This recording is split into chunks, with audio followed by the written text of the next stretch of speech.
बिस्मिल्लाहिर्रहमानिर्रहीम अस्सलाम वालेकुम नाज़रीन, मैं हूँ आपका मेज़बान दानिश अंसारी और आप देख रहे हैं मेरा YouTube channel Danish Ansari official. नाज़रीन, आज हम बात करेंगे मलिक महबूब साहब से, आप सबके फ़ेवरेट हैं, मशहूर एस्ट्रोलॉजर हैं। मलिक साहब, आज आपसे हमने बड़े ही दिलचस्प टॉपिक से मुतल्लिक बात करनी है और आज की खबर भी बड़ी इंपॉर्टेंट है।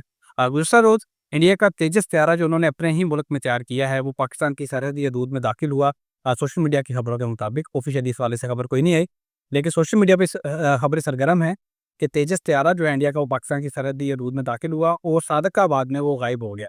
जबकि इस्लामाबाद में भी पाकिस्तान आर्मी की, पाकिस्तान एयरफोर्स की जो हेलीकॉप्टर्स हैं और जो फाइटर जेट्स हैं, उनकी जो घनगरज है वो सुनाई दी। लेकिन इसके अलावा भी एक इम्पोर्टेंट खबर है जिसका मैं आपको बताना चाहूँगा। वो खबर ये है कि पाकिस्तान एक मरतबा फिर पराई जंग में शामिल होने वाला है और पाकिस्तान ने पेशकश की है गज़ा में अपनी आर्मी भेजने की। और यूँ महसूस होता है पाकिस्तान ने अपने माजी से, पास से कुछ नहीं सीखा। आज से 25 साल पहले हम अफ़गान वार का हिस्सा बने और उसके बाद पाकिस्तान के जो साथ मामलात हुए, पाकिस्तान का जो नुकसान हुआ, जानी और माली नुकसान हुआ, वो भी हमारे सामने है। सर, यही आपसे सबसे पहला सवाल यही है कि ये मामलात किस तरफ जा रहे हैं? पाकिस्तान एक मरतबा फिर पराई जंग में शामिल हो रहा है, इसके क्या नतीजे आप देख रहे हैं? सर, मैंने आपको पहले ही कहा था कि ये टांग फंसाएंगे अपनी वहाँ पे। अगर आपको याद होगा, ये मेरे अल्फाज थे और अनफॉर्चुनेटली ये इनको बहुत भारी पड़ेगी। मेरा तो मशवरा ये है, सितारे देखने के बावजूद वैसे तो नहीं सुनेंगे और ना ही इम्प्लीमेंट करेंगे, लेकिन ये जिस पंगे में जा रहे हैं ये बहुत बड़ा मसला बन जाएगा। मतलब इतना बड़ा कि आपकी सोच है सर, कि हम अपने दूसरे मसाइल से बाहर नहीं निकलते तो ये मसला तो हमारे गले बहुत टेढ़े तरीके से पड़ने वाला है। अल्लाह ना करे हम पराई जंग में जो है ना हिस्सा लेने जा रहे हैं। और यूँ समझें कि हमारी हमारी जंग जो है ना, भारत से अभी टली नहीं है, ये बात याद रखिएगा सर। ये जितने भी फेजेस मैंने आपको बताए हैं, जी, जितने भी मैंने फेजेस बताए हैं, उसमें आपको पाकिस्तान और भारत के हालात बहुत ज़्यादा कशीदा होते हुए नज़र आए हैं। और यहाँ तक कि ट्रम्प साहब ने भी कह दिया था, आपने सुना होगा, कि मैंने भारत और इंडिया की 2 दफ़ा जंग रुकवाई है। पहली दफ़ा तो नज़र आई है, दूसरी तो नज़र नहीं आई है, लेकिन हालात उस तरफ पहुँच चुके थे। वो अलग बात है कि जंग की तरफ हम अल्हम्दुलिल्लाह निकल गए, बच गए। लेकिन जो इंडिया का ज़ायचा है, सर ये याद रखिएगा, वो सुकून से नहीं बैठेगा, वो नहीं बैठेगा। क्योंकि 7 साल के लिए उनके ज़ायचे में मार्स एक्टिवेट हो गया है। और जिनको एस्ट्रोलॉजी की थोड़ी थोड़ी बहुत भी नॉलेज होगी, उनको पता है मार्स क्या प्लैनेट है। मार्स वाला इंसान भी होगा ना, वो कभी भी सुकून से नहीं बैठ सकता, उसके अंदर इतनी एनर्जी होती है। इसका मतलब ये नहीं है मार्स आ गया लड़ाई झगड़े शुरू। इसका मतलब ये है कि वो सुकून से नहीं बैठेगा और वो हर वक़्त, मैं नहीं कहता हूँ ये पूरे 7 साल पाकिस्तान के साथ जंग होगी। ये 7 सालों में इंडिया कभी इंडोनेशिया के साथ, कभी बांग्लादेश के साथ और जितने भी करीब-करीब के ममालिक, चाइना हो गया, पाकिस्तान हो गया, इन सब के साथ अपना पेंडोरा बॉक्स खोल के बैठे रहेंगे ये लोग। इनको सुकून नहीं आएगा। और ये जो बातें करते हैं ना कि खुदा ना खास्ता पाकिस्तान के हिस्से हो जाएँगे, टुकड़े हो जाएँगे, ये शायद इस चीज़ को नहीं रियलाइज़ कर रहा। अगर हम पाकिस्तान की बात करें तो पाकिस्तान में एक आई थिंक वो कोई तरमीम चल रही थी जिसके अंदर मज़ीद नए सूबे बन जाएँगे। ये जो नए सूबे जी, ये जो डिवाइडिंग होती है ना, ये भी इसके अंदर शामिल होती है, जिसको ये दूसरी नज़र से देख रहा है। लेकिन वो अल्टीमेटली पाकिस्तान का हिस्सा ही है। वो बेशक नए प्रोविंस बन रहे हैं, लेकिन वो हिस्सा तो पाकिस्तान का है। तो कहने का मकसद ये है कि पाकिस्तान के नहीं नज़र आते, अलबत्ता नए प्रोविंस होते हुए ज़रूर नज़र आते हैं।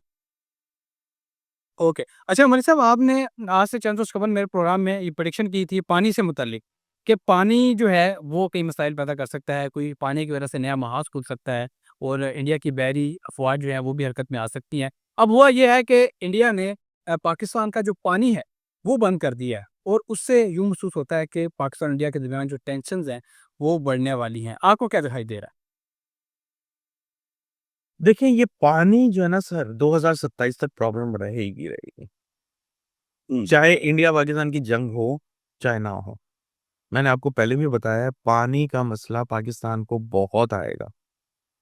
क्योंकि वाटर एलिमेंट पूरी दुनिया में तो बहुत एक्टिव है, लेकिन दुनिया में सबसे ज़्यादा जो रीजन हिट हुआ है ना, कुदरती आफ़ात या यूँ कहा जाए ग्लोबल वार्मिंग की वजह से वो पाकिस्तान का हिस्सा है।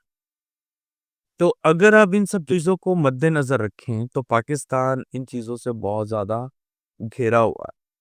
और मैं आपको फिर वापस वही बोलूँगा और मैं डरा नहीं रहा हूँ कि अल्लाह करे हम लोग ये पानी के मामले में ना फँसें। क्योंकि बाकी सारे मामले पाकिस्तान के हल हो जाएँगे, लेकिन खुदा ना ख़ास्ता पानी अगर आ गया ना सर, तो फिर मेरे पास अल्फ़ाज़ नहीं है।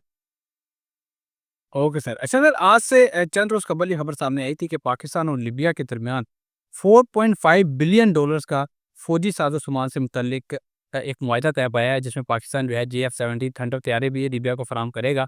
और ये खबर जो है ये इंडिया के लिए भी और पाकिस्तान के दीगर जो दुश्मन ममालिक हैं, इवन कि यूरोप और अमेरिका के लिए भी एक बड़ा सरप्राइज़ था, क्योंकि पाकिस्तान बहुत बड़ी डील करने जा रहा था और उनके लिए ये हज़म करना मुश्किल है कि पाकिस्तान कोई इतनी बड़ी डील कर रहा है। और सर, आज ही ये अफ़सोसनाक खबर आई है कि लीबिया के जो आर्मी चीफ हैं वो अपने सीनियर जनरल्स जो हैं उनके समेत तुर्की का दौरा करके वापस आ रहे थे एयरप्लेन में, जो कि क्रैश कर गया और उनकी तमाम अफ़राद जो उसमें सवार थे उनकी डेथ हो गई। ये सर क्या मामलात हो रहे हैं? अचानक पाकिस्तान जो है वो मुआहिदा इतना बड़ा तय करता है, तारीख़ी मुआहिदा से कहा जाता है, और अचानक ये मामलात हो जाते हैं क्योंकि आर्मी चीफ की डेथ हो जाती है। ये क्या मामलात हैं? ये महज़ एक इत्तेफ़ाक नहीं मुझे लग रहा। देखिए मैं आपको एक बात बताऊँ ये जितनी भी प्लानिंग हो रही है, ये जितनी भी हो रही है, ये तीसरी वर्ल्ड वॉर के लिए हो रही है। वो शायद हँसी आएगी, लेकिन ये हो इसी सिलसिले में रही है। सारी की सारी कड़ियाँ इसलिए ये जुड़ रही हैं। आप सिर्फ़ पाकिस्तान की बात करते हैं, आप अमेरिका को देख लें, आप जितने भी बड़े-बड़े ममालिक हैं, यूरोप देख लें, इन्होंने आर्म्स एंड एम्यूनेशन की ट्रेडिंग बहुत ज़्यादा बढ़ा दी है।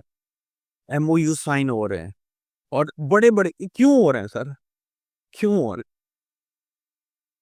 क्योंकि दुनिया के ये जो बड़े-बड़े लीडर्स होते हैं, इनके पास एक तो अंदर की सारी खबरें होती हैं कि दुनिया किस तरफ जा रही है, क्या हालात होने वाले हैं।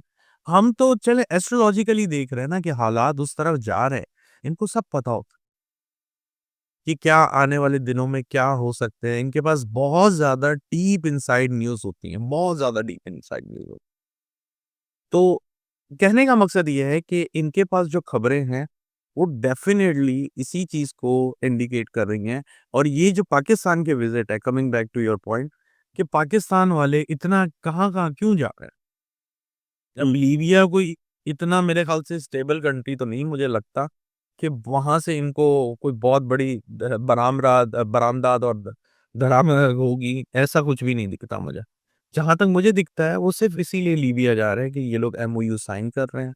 आने वाले दौर में जो टेरिटरी बनेंगी, उसमें कौन पाकिस्तान के साथ है, कौन उनके अगेंस्ट में है, ये सब चीज़ों के लिए ये लोग रेडी हो रहे हैं। Okay sir. अच्छा सर, लास्ट क्वेश्चन करूँगा, उसके बाद प्रोग्राम को वाइंड अप करेंगे। बड़ा ही इंपॉर्टेंट क्वेश्चन है और वो ये है कि 2026 जो है वो पाकिस्तान के लिए और हमारी एस्टैब्लिशमेंट के लिए आप कैसा देख रहे हैं? क्या मुस्तकबिल देख रहे हैं?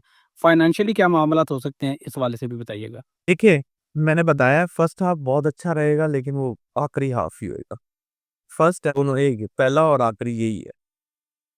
वजह मैंने आपको जो बताई है वो यही है कि पाकिस्तान जिस दौर पे चल पड़ा ना सर, वो कैलेंडर में डेट चेंज नहीं होगी। वो डेट चेंज होगी जिससे कैलेंडर चेंज हो जाएगा।